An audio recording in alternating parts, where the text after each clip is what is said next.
early mid game. Yeah, now with that scepter, he is. That scepter upgrade is incredibly good. Yeah. And the Dragon Knight actually going to be the last ban. I was going to suggest him, but we've actually seen the Dragon Knight versus Queen of Pain matchup several times in the playoffs, and that does not go very well for the Dragon Knight. Just the laning phase is really tough for him, in which case Vega Squadron have to come up with something else as their mid. We already talked about that, though. What about the last pick of Na'Vi? The ban out was Vega Squadron taking away the Lifestealer. Common pickup for Avos, especially when they've got a blinking hero like Quap. Did I just go Jug? Like Na'Vi Jug, I think is really good now. Even after seeing the Shadow Fiend, Merlini called that a bit earlier. It's really good if you can find an isolated target, but I think it's going to be kind of tough against Vega. Yeah, okay, it's Jug.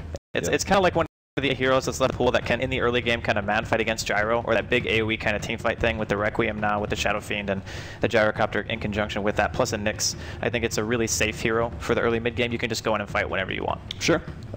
Ben, what are your thoughts on Very the last good call, pick Juggernaut? They also banned out the Lifestealer, so they're scared of the magic immunity because they have heroes like Disruptor, which just get completely owned. And it's really nice versus the Glimpse too, because you're never, like, as a carry, you're going to get Glimpse back because they want to kill you the most whenever you push. So you being able to just spin out of it and just TP away and walk away is always really nice.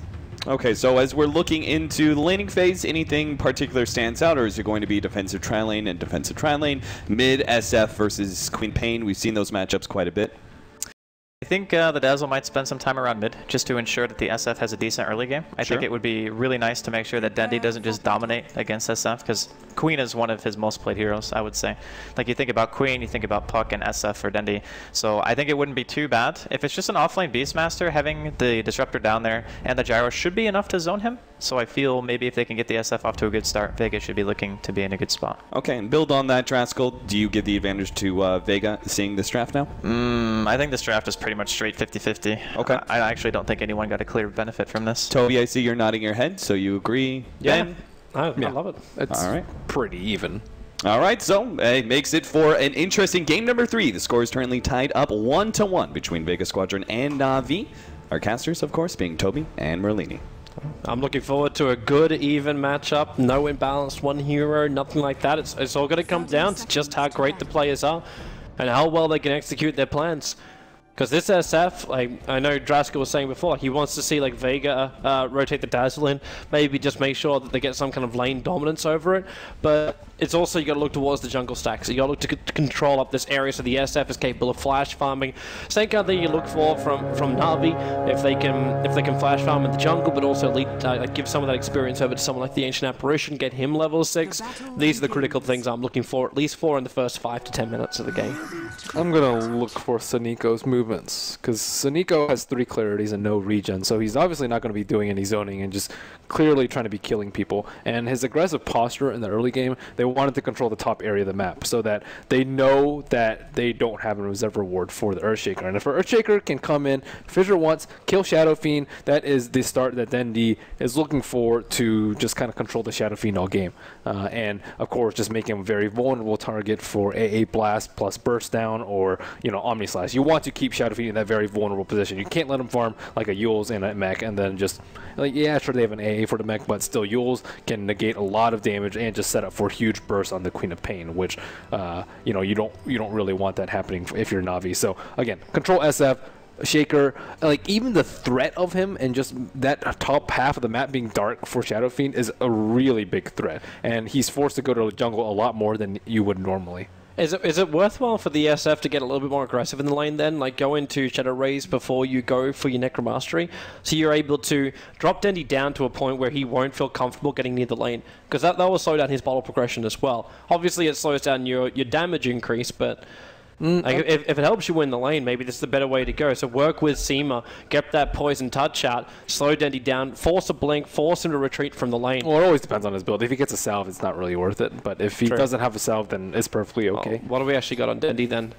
Yeah, and the it's actually 2 Shed Tankos only. And the Dazzle's already mid, so they can't really look to pressure it that much. So Nika may be looking for a bottle snipe. I would assume that no one started off with like a Wraith Band, so it's going to start... Oh, he didn't. Okay, so it's going to come out really, really soon. Let's see if he can get it. Usually the chicken will micro like east and then to the right The Dazzle's moving back for it. The Dazzle actually going to move to protect it. So Saneko, he comes up, checked. Did he see him? I think Saneko was around the tree line. I don't think he saw him. Which means that courier's going to come back in a normal line because the Dazzle's already cleared the area. So, Saneko, okay, no, he must have, yeah, the ping's coming out. It's like, I saw something, I hear something, there's earth pebbles moving in the mid lane. He even went enchant level 1 to try and get that kill. So, what is a level 1 Shaker going to do without... Nothing. Well, he can get Bounty Rune and try to get level 2 and pull. There is no actual spawn block for Na'Vi, so that's really nice. Well, that's awkward. There's your damage. If that was a fissure, that could potentially be first blood. In fact, it's highly likely it'd be first blood if it was. Yeah, I actually don't think he should have cast it there just for the threat. But regardless, now Shadow Fiend will feel very comfortable because he's seen the ability too. He knows there's no fissure on the field. And by the time he has to get level 2, and then he has to go to lane, and then he has to make sure that he doesn't have any HP regen. So if he jungles, he's not going to be at that healthy of an HP. Okay, he must have gotten pulled or something like that. But. Wow, that's just salt in the wounds. You get more damage, and the next assassin returns it with Spike Carapace. But that mid lane's actually being crushed more than we look at because Dendy's had to buy an extra salve. So he bought this, so his bottle's been pretty heavily delayed because the SF did go for the raise level 1 build. Now, he did most of that just to farm, as opposed to... brain. Yeah, he uses it to farm as opposed to collect souls. There's the words finally connecting into the brain. So he's still going to be late getting that early physical damage up against Dandy, but when you get the raises off anyway, you drop that Queen of Pain down and you push her well off the lane. Yeah, he's doing a very good job of raising out the lane and controlling the CS and getting runes, and a lot of it has just to do with the Dazzle, making sure that the chicken was safe and making sure that it's not a fissure into a kill, and controlling the lane for him so that he can get that regeneration rune, and that's pretty much Shadow Fiend's early game secure, which is what you're probably most worried about if you're Vega. Which is kind of funny when you look at it this way, like the level difference where SF isn't level 4 yet, but Queen of Pain already is. That is because obviously he's put in the experience with the Dazzle a lot, but still. It's the stack switch and now not being able to be stopped as well. Life is just great. And Vega put down an aggressive Observer Ward in that bottom lane. I'm wondering if he's doing that just so he can get the good glimpse area. Saneko, does he have level 2 yet? Okay, it looks like he does. Yep, Matt. Fissure is up. But Sol is definitely playing a good vision game here. He's going to realize too as his ward's about to get attacked that... actually, no, it won't because he kept the aggro of the creep wave. But they should be getting rid of that Dire Observer Ward, that Dire Sentry Ward shortly. Yeah, I don't know how he managed to get that ward down. It looks like it's in range. It looks like it should be in range. What? No, there's the sentry ward above it. There's 2 sentries. There's 2 dire sentries. Oh yeah, sentries. it's the 2 dire sentries. I'm like, why have you got 2 dire sentries in the same area?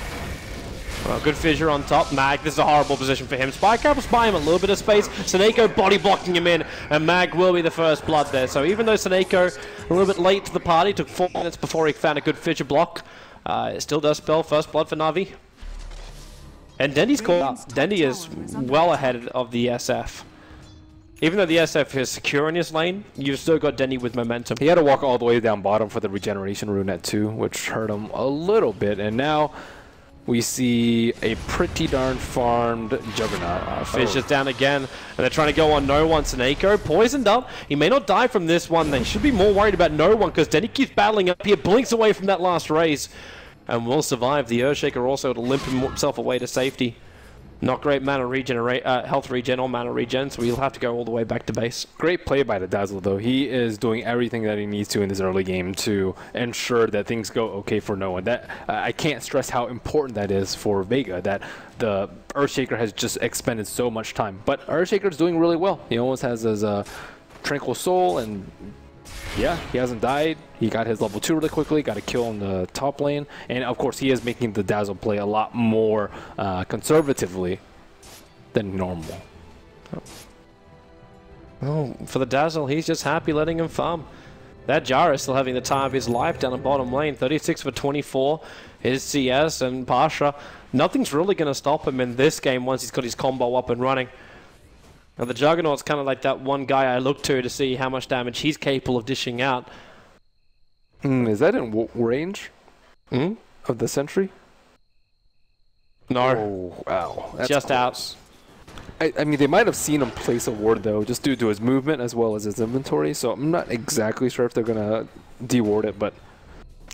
there's a potential kill on bottom. If Solo kept running for that rune, the rotations over from the Queen of Pain and the Earthshaker would have sealed his doom. But they let it go, which means the rune should go to the Queen of Pain. Smoke picked up by Sir Nico. How is AA doing, by the way? We haven't really seen him too much. I want to see how close he is to level 6, and looks like he hasn't been able to play that greedily, even without a ward block. Well, he spent most of his time in the lane keeping the Nyx Assassin back. Nyx Assassin looking for a kill on mid, but he is not level 6 yet. And now Dendi spotted out by the Observer Ward. Yep, they're running in, and well, a blink back completely wafts the stun unless his target was that range creep. Dendi will be very, very safe behind that tower. Even with the Fidget coming down, the chance of them finding that kill is low, very low. Funnick, come on back down again. The call down, and Rocket Barrage. Funnick has to run down to the river. He had no other choice here, and that's why Pasha turns on the... Wow, wait. Turns on the flag cannon, and Solo's gone. Did he just let him die? I think so. Saw the TP coming in from Dendi, realized turning around is not going to be worth it. That would have lost 2 for the price of, what, an offlaner? The call down was way too slow. You want that call down to land like right as he gets glimpsed back. And he was able to walk out of the call down after the glimpse. And that should not happen. You'll see like heroes hit like Split Earths, which are much smaller AoE than the call down. And they need to get that timing a little bit better just so Funnick can get that kill. I mean, they have him reserve ward just so they can make that play on Funnick, and now Funnick is going to have like a free coast to 6. They're having a crack at AA on top lane. Disruptor's TP'd up here, and he's looking for Art Style. And Solo, he's got no way to cut through, but he's got level 2 glimpse, so he wants Art Style to move back a little bit further, and then he'll just pull him back in again. And they know exactly where he's going to move to. Okay, throw up the wall, throw up the stun. Art Style, is there enough damage? Okay, now they got to glimpse it back so they can get these extra last 2 attacks in, and Art Style will die on top lane.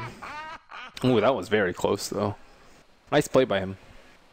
Kind of felt like patience from Solo more than anything else. Mm-hmm. Like, you just knew like you had to back up at one point, and that's when you'll have to glimpse him, but... 2-1 in favor of Na'Vi. Things are still fairly even across the board. Like, I haven't seen anything which is going to say, oh, this game is over. These kind of moments are really, really bad for Mag. The Fissure, you could commit on me slash, in fact, he will do so. No Spy Carapace will be our safer Nyx from that. Just easy kill for the Juggernaut, and they can move on to the next target. Yeah, the Nyx has been playing a little bit strangely this game. I think that one move mid, where they tried to get that kill that was very far-fetched, like, it hurt him a lot. If he were level 6, like, they at least forced one of the supports to have a sentry or a smoke. Surprise! Ooh. That is a deafening blast out from Dendi. 4-1 now. So now they've shifted from trying to control Shadow Fiend to just killing mid and top, which is a very apt response, because it's very difficult to invade the jungle this early.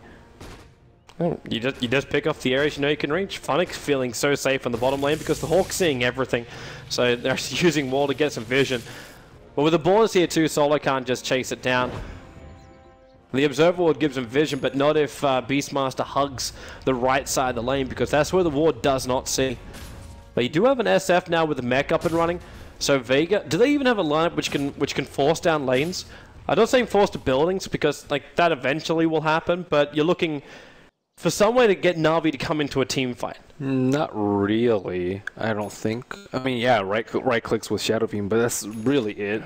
I think. Is there a better? Do you even want to do that now that AA is level 6? I think it's better just a skirmish, because if you 5-man group up, the AA ult is going to be even more effective. And they just need to be able to get kills with the Nyx Assassin. Nyx Assassin getting level 6 is going to be extremely important. Jump in from Dendi on Mag. The scream reflected by that Spike Carapace. The Vortex keeping the vision up for Dendi. He does not have Sonic Wave available, but the Fissure is here from Seneko, which means the stun is up and the Nyx is down. 5-1 Na'Vi. Momentum is just their name right now when you've got a Mask of Madness already on the Juggernaut 10 minutes into this game. His chase is solid. There's no BKBs. There's no real slows to stop him. The Nyx is way too far behind. Yeah. It's kind of become a non-factor here right now. He also doesn't have mana burn, so he can't really burn the Quap down that easily. Is under attack. That Ice Blast is so brutal on them. because they know there could be a jump in. They know there could be long range feeds. The Dazzle is dropping really quickly, so is the SF. But as Dazzle is the one that's about to die in middle lane to the Queen of Pain as well as the Earthshaker combination. But it's the bottom lane with the tier 1 tower. It's Vega, they're just trying to force it. Navi's on their way. The Ice Blast is still on cooldown for the moment. So they don't have it back yet. Dire's bottom tower is under attack. Dendy following up closely behind. Looks like Funnick not quite level 6 yet. Maybe if he were level 6, they would have tried to make a move as soon as they were leaving. Solo. Snako can get the initial stun. He's also Echo Slam. And the Ice Blast is in the perfect position. If there's any support right behind him, they would have instantly got hit by that one. But Seema's stun, Seema's TP actually made him wait a little bit too long before he arrived. So it's just the Disruptor to get caught out by Na'Vi. So Nico's movements has just still been really good. Yeah, sure, he didn't kill the Shadow Fiend very early on in mid or get the chicken, but he forces the Dazzle to go there. He kills top, he kills bottom, he scouts out all the runes, and I mean, this guy, like, he finds a lot of farm out of nowhere too. Such an amazing support player.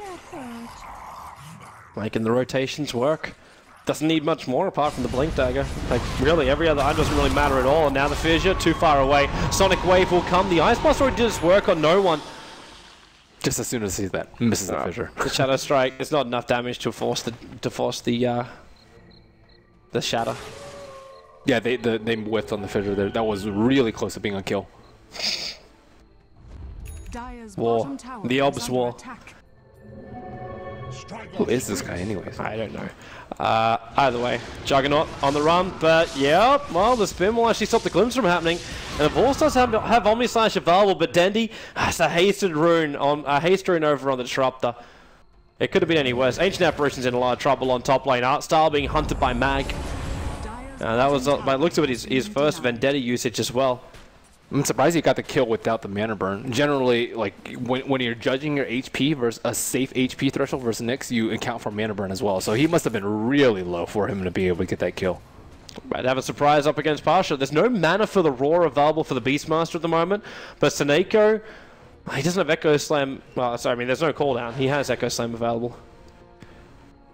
And now Juggernaut's, you know, trying to take over other parts of the map. He can't really deal with Nyx anymore. I don't think he has reveal, so he can't really kill Nyx anymore. HOD's nice. Same build he went last game, trying to stack it up. As well as stealing the boar. It's such a nuisance for Pasha. When these Ice Blasts keep hitting you, like that was one Ice Blast that dropped him down by 50% of his HP. Now, it's a big smoke up from Vega. We are during nighttime, so I don't think that Observer Ward that was there from Na'Vi actually saw what was going on. But Vega see the Hawk coming out, and they just go on Funnick. And a kill is a kill right now. They needed something. It's a smoke initiation in a way. They shouldn't even stop the Beastmaster from buying his Blink Dagger before death.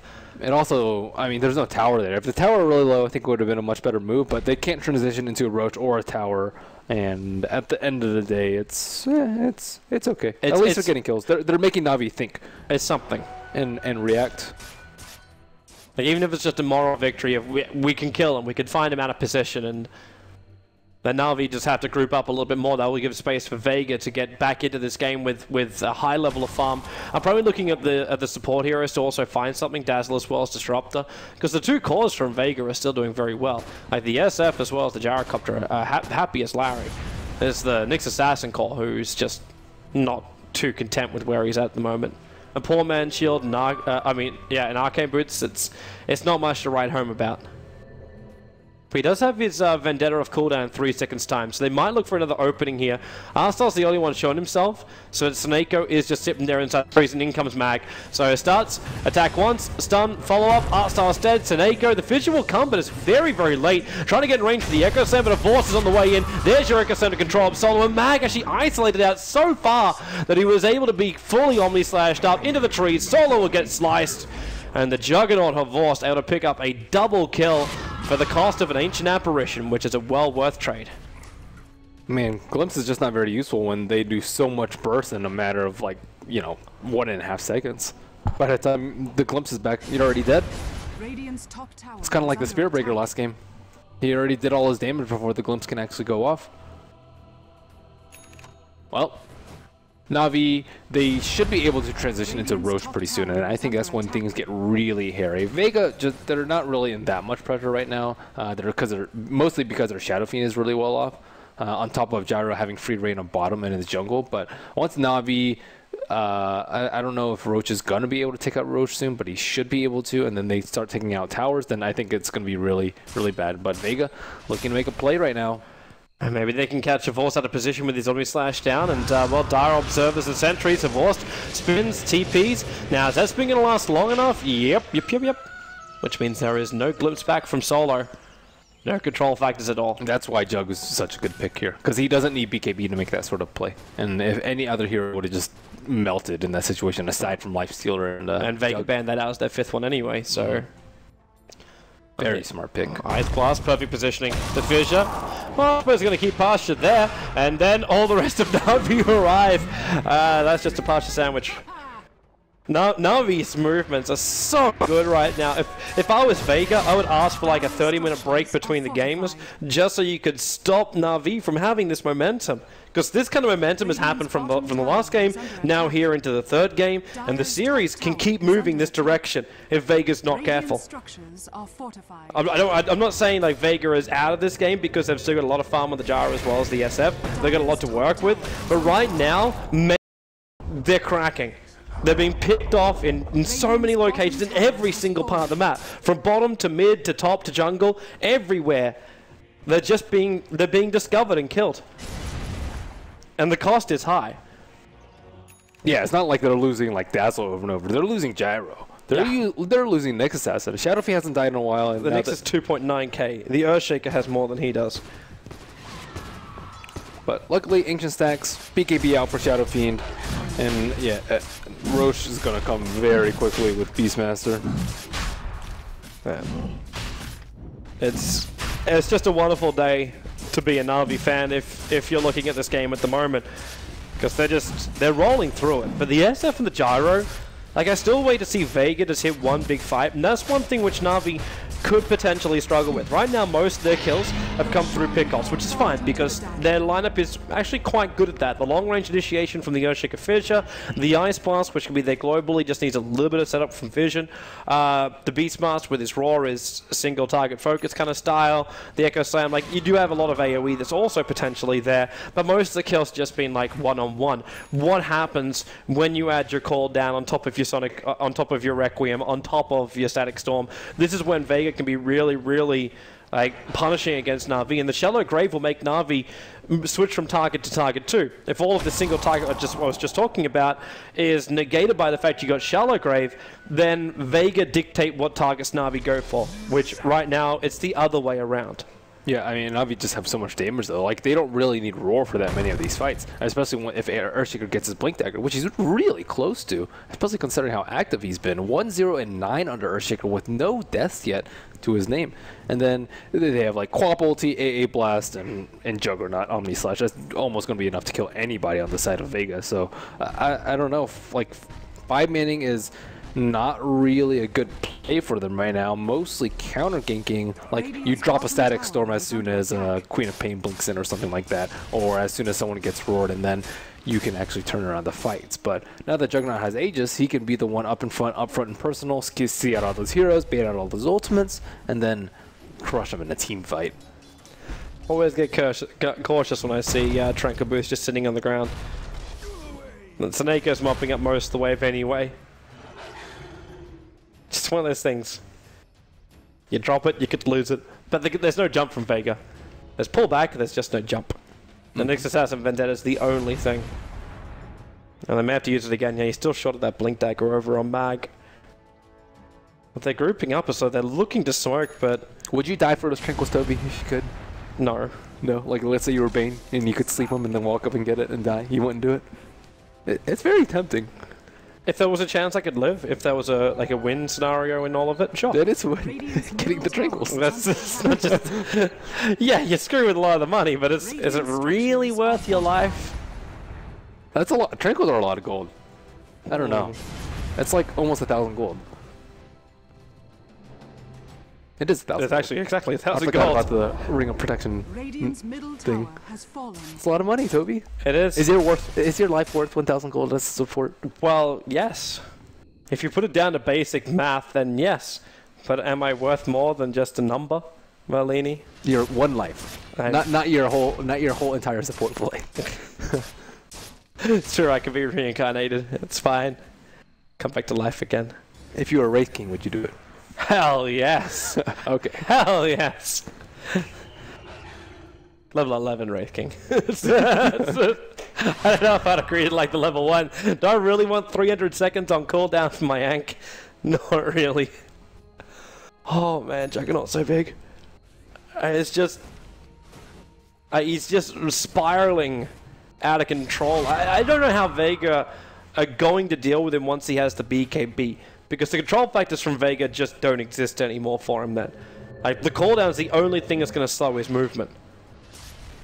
And, I mean, he has to be, like, caught out by surprise by the Nyx in order for them to stop the Omni Slash or a Static Storm dropped. But Nyx doesn't have Blink, and... He's about to ulti. You know, her Vorce was just going to let it rip. And the wall's going to kick in. I mean, he's been able to dodge every single one of these ganks with like a spin on a glimpse or, you know, just straight Omni slashing and killing someone. And it's just extremely difficult to kill. And as you said, yes, if he gets BKB, he is like almost 100% safe unless they have some like sick initiation of events on him. Because the BKB lets him stay during the fight. It's not just that, well, I can disjoint one ability that comes with me. It's the continuous presence of him during the fight. Now no one. Oh, he's going to BKB and Requiem in the trees, and then they back up. It was merely a fake, and now he's going to go again. This time he'll let it go, but Dandy, how does he keep finding haste runes? He's running after no one. Well, they're actually going to back up. There's a lot of support coming in from Vega. They didn't have vision of this. There wasn't an observer ward looking for it, but everyone else is missing from the lanes. Yeah, I mean... His whole entire team came in from Vega, so it was definitely the right call for Navi to not go for that. But I mean, you can tell that they're making Vega protect the Shadow Fiend, and they're making all their teammates come and try and help him out because they know what this lineup can do. And that was without Aurora. If they had slightly better vision, or if it were daytime, probably they could have gotten Aurora and just straight killed him. But you know, whittling away 1 10-second BKB charge is just as good. Or if they had Omni Slash there. Funny's gonna be really happy. He's got Necro Books, like, he's sitting on a level 1 Necro Book money right now, so he could buy the entire thing if he wants to. But he's also got the Blink Dagger behind him, so you're getting your initiation from your Beastmaster, and you're getting your push power from him too. Not to mention your teamfight presence, which comes from those Necro units. So once Nyx has Blink Dagger, what can they do? Maybe kill the Quap. He actually has the Blink Dagger now. Quap has BKB, so it's... Oh, Omni Slash, Ice Blast on the way in. Pasha actually stopped to let the cooldown go.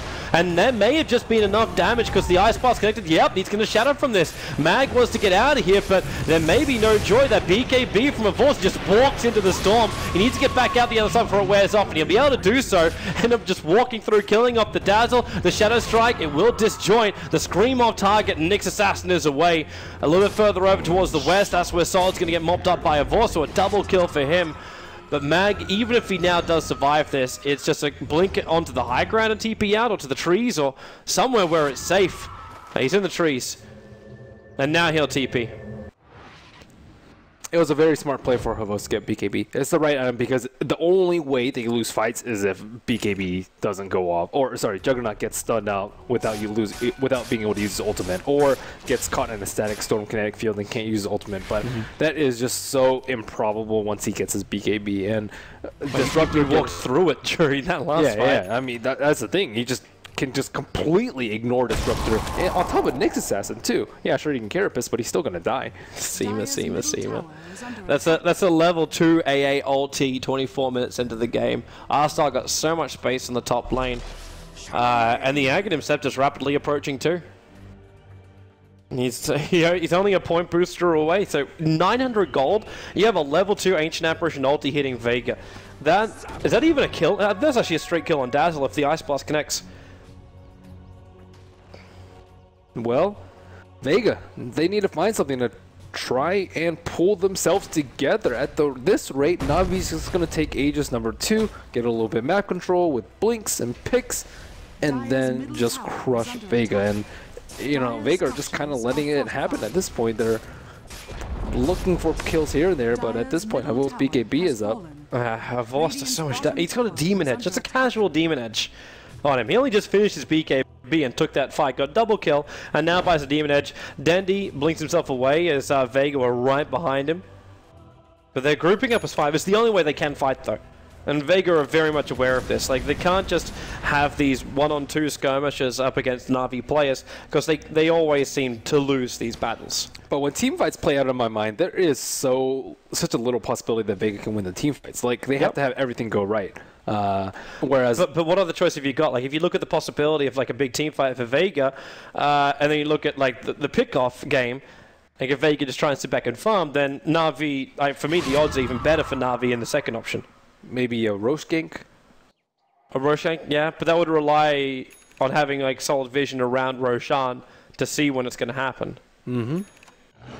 Which so far has been hotly contested, and really now with also a gem on the Earthshaker, which fairly certain is going to be given over to Funnick, they're going to get rid of every single ward that Vega would even have on their side of the map, or around Roshan. Vega are trying to regain some sort of map control, but with BKB up on Quap 2, I mean, she's just such an unlikely kill. Like, it's so easy to BKB out of Glimpse, not so easy to BKB out of like a Blink Nyx Sun, but it's still possible. His cast point is not that short. Radiant's middle tower is So you can see it coming. You can see it coming. Yeah. Actually, what's with the break time though? Like, if you don't Vendetta hit first, like the animation time, like I think that was something which like Puppy was always telling me like 2 years ago. Well, Ice Blast is nice.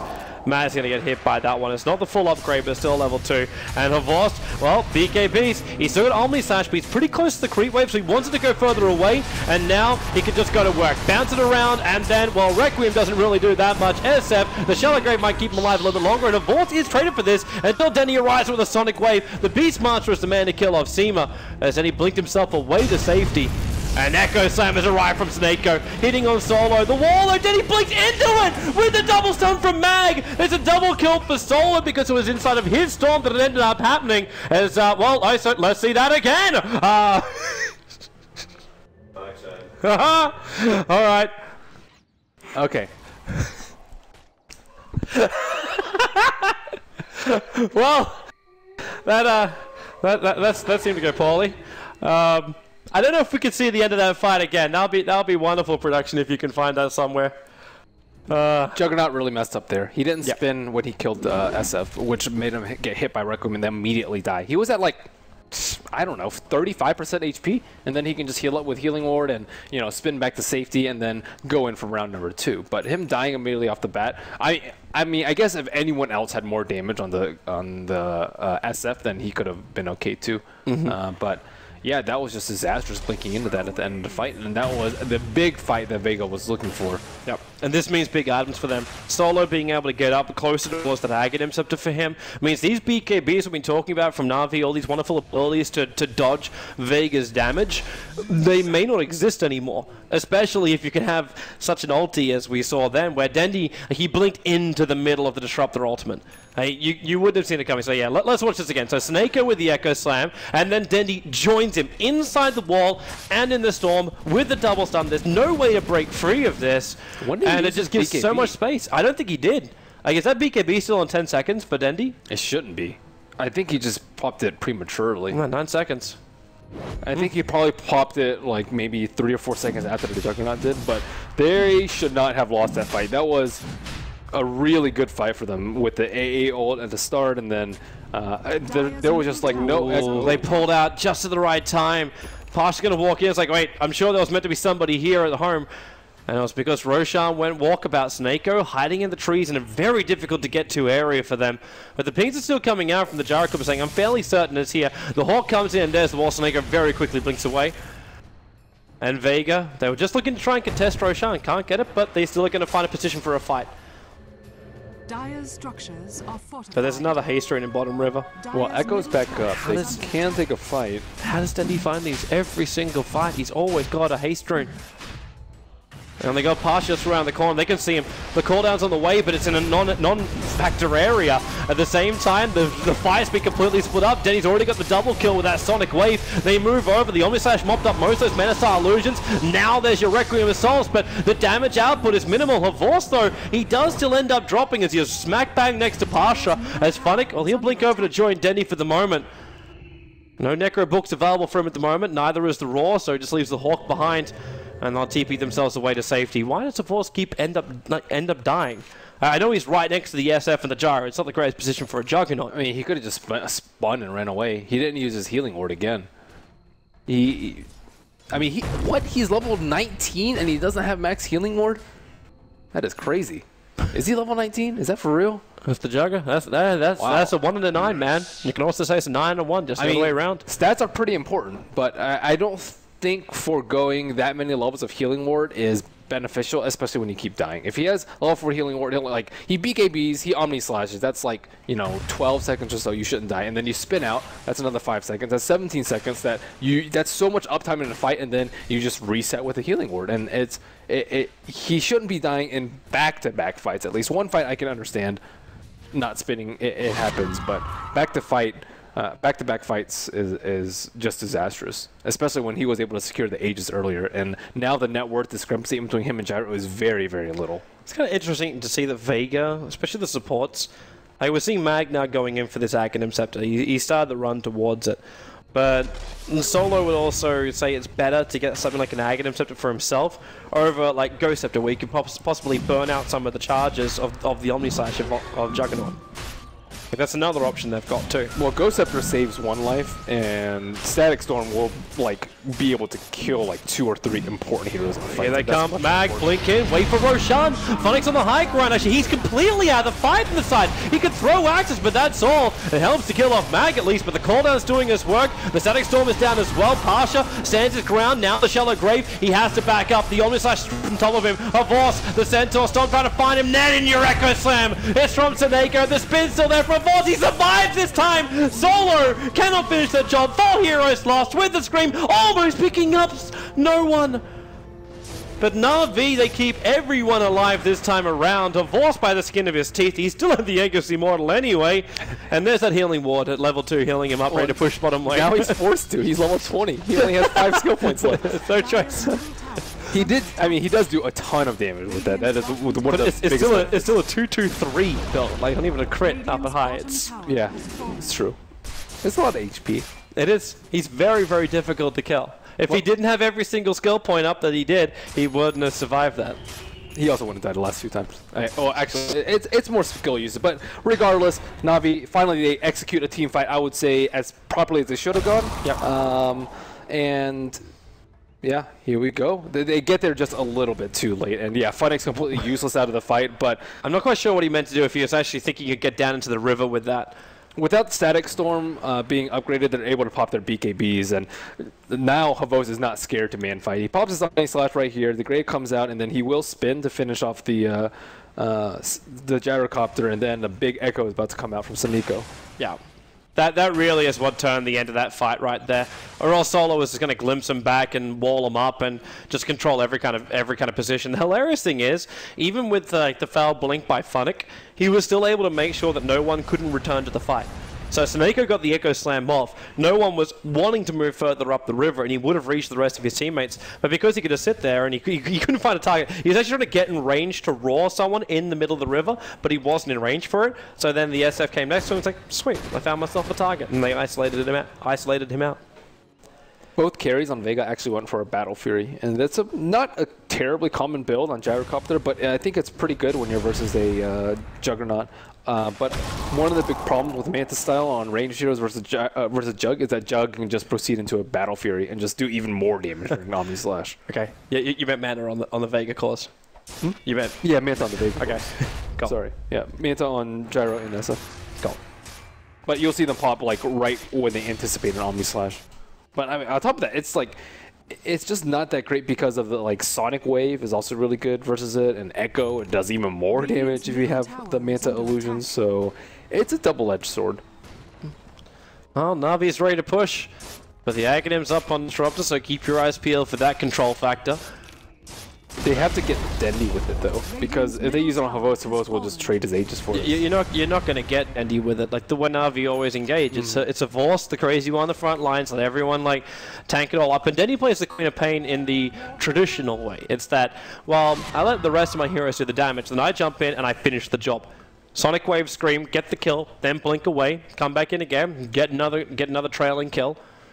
That's the Quap way. They have to get a big kill out of it though. Ideally you want to kill Jug, but Jug has Aegis, so it lasts for a really long time now. And I mean, the counter to that unfortunately is to just BKB even earlier than before, so that you don't have any chance of not popping your BKB.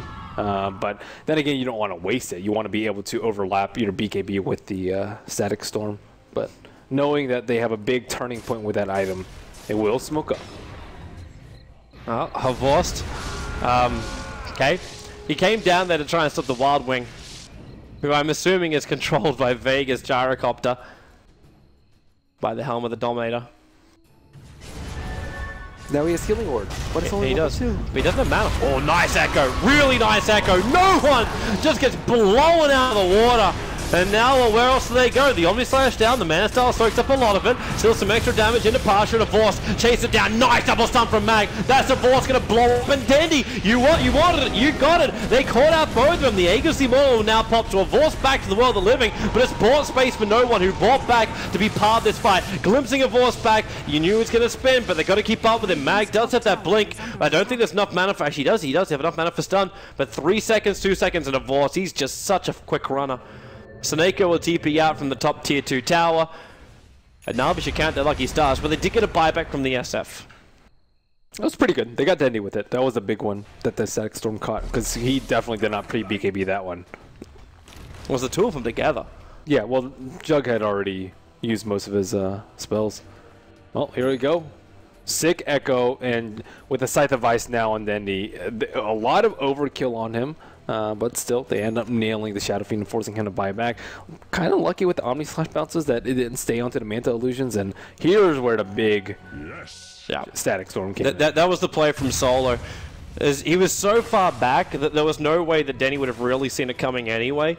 And then he just blinks right next to, I say right next to Gyro. It was still decently spaced, but the area of effect of that storm is just so big. I think Seneko is looking to go again. Starts with the totem, but he's lost the vision. I mean, ideally you want to be able to like dodge spells with this BKB, which is a greedy play, but he's got it. Ooh. That's actually a kill. I believe Solo is going to shatter from this. Is this the Ags ulti from AA? It should be. And the answer is yeah. He's still really high HP. Yes. But it's a level 2 Ags ulti. It's not enough. It's actually not enough. Do they have gem on side of Na'Vi? There was a gem, but that was purchased up by the Earthshaker before, then it was carried by the Beastmaster. So it's over on the next assassin now. Mag, well, he has that Ags. Burrow and hide. And then Necro units, they see him, they roar him. Man, it's just like a frosted top. And Nyx Assassin, he will die. That's not an unkillable Ags, Nyx. Or Lurker, I should say. It did take a couple ultimates. 3 to be exact, but they did get the gem, so that's big. That's huge. And then you got Butterfly now over on the Jugger. You got no Nyx Assassin for 50 seconds. There's no buyback available for him. And Havorst just found a bigger target. It's an isolated SF just ripping into him. He's far enough away from the creep wave. If he needs to commit the Omni Slash, he can do so, but it's not required. Switch on the Mask of Maz, and now Solo TP'd up to try and control him. The Glimpse won't work because Omni Slash does better. Mopping up that Disruptor, and even Pasha. The Ice Blast is on the way, and Funnick, he was about to roar. But actually, no, he couldn't. He was still on cooldown, so he was about to look at him. And they'll push down the middle lane now. Give him the death glare. Yeah. It's over, man. Look into my eyes. Now Shadow Fiend has no buyback. This is another big opportunity for Na'Vi to try and close out the game, or at least do significant damage to the... It's mid-racks. It's 100% mid-racks. Oh, he has Butterfly on top of that? That is... Yep.